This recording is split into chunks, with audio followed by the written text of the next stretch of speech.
What would you do if you returned home after 10 long years, only to find complete strangers living on your family's land?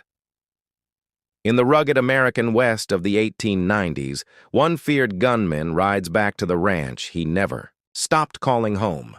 But what he discovers will challenge everything he believed about loyalty, family, and redemption.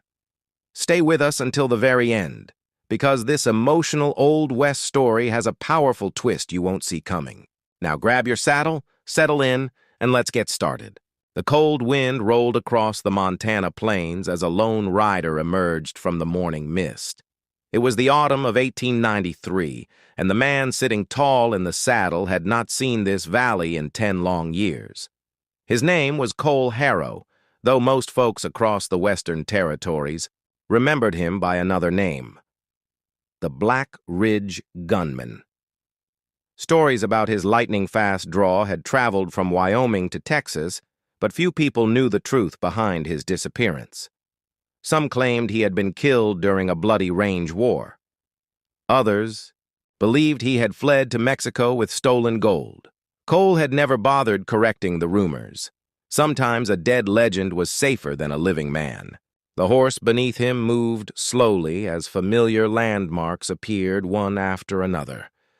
There was the old creek where he had learned to fish with his father. The weathered cottonwood tree still leaned over the water, though it looked older now. Beyond it stretched rolling fields covered in golden grass, leading to the ranch that had belonged to the Harrow family for generations. Cole's heart pounded harder with every step. He had spent a decade wandering from town to town, working as a trail hand, bounty hunter, and sometimes a hired gun whenever survival demanded it. Every dollar he earned had one purpose: to someday return home, buy back what had been lost, and live the peaceful life his father had always wanted for him. As he reached the top of a small hill overlooking the ranch, he suddenly pulled the reins. Everything had changed. Fresh fences surrounded the property. The old barn had been repaired with new timber. Smoke curled from the chimney of the farmhouse, and several horses grazed peacefully in the pasture. Children's laughter drifted across the fields, carried by the wind. Cole narrowed his eyes. A little boy chased a dog across the yard, while a young girl carried a bucket of water toward the porch. Moments later, a tall, broad-shouldered man stepped outside with an axe resting on his shoulder. Behind him came a woman hanging freshly washed clothes on a line. None of them belonged there. Cole's face hardened. His father's ranch, every acre of it, was occupied by complete strangers. For several silent minutes, he remained on the hill, watching the family go about their day as though they had lived there forever. Questions raced through his mind. Had the ranch been stolen? Had someone forged papers after his father died? Or had these people simply taken advantage of an abandoned home? He hadn't ridden across half the country looking for another gunfight. Not yet. Taking a slow breath, he nudged his horse forward and began riding down the hill toward the ranch gate, unaware that the answers waiting there would change everything he believed about the past. Cole stopped his horse at the front gate, his eyes fixed on the man standing on the porch.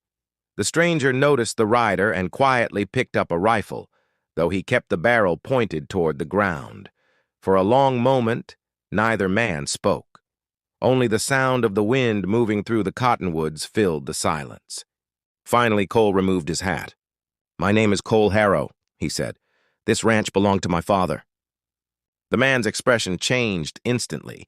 He looked at Cole with surprise rather than fear. "You'd better come inside," he replied calmly. "There's something you deserve to know." Around the kitchen table, the woman poured fresh coffee while the children watched the unexpected visitor with curious eyes. The stranger introduced himself as Samuel Carter. He explained that 10 years earlier, after the town believed Cole had died during a gunfight, his father had struggled to keep the ranch alive. A terrible drought had destroyed the crops, cattle prices had collapsed, and unpaid debts had piled higher each season. With no family left to help him, the old man had made the hardest decision of his life. He legally sold the ranch to Samuel for enough money to pay every debt and spend his final years without losing his dignity. Before passing away, he had left Samuel with one final request. "If my boy ever comes home," the old man had said, "tell him I never stopped believing he'd find his way back." The words struck Cole harder than any bullet ever could. Samuel quietly opened a small wooden box and placed it on the table. Inside rested Cole's father's silver pocket watch, an old family Bible, several faded photographs, and a handwritten letter addressed simply, "To my son." With trembling hands, Cole unfolded the letter. His father's final message spoke not of land or money, but of forgiveness, hope, and the wish that his son would leave behind the violence that had stolen so many years of his life.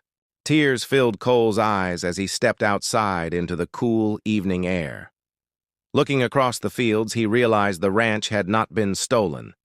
It had been saved. The next morning, before the sun climbed above the mountains, Cole shook Samuel's hand, thanked the family for honoring his father's memory, and rode west once again. For the first time in many years, he wasn't running from his past. He was finally riding toward his future.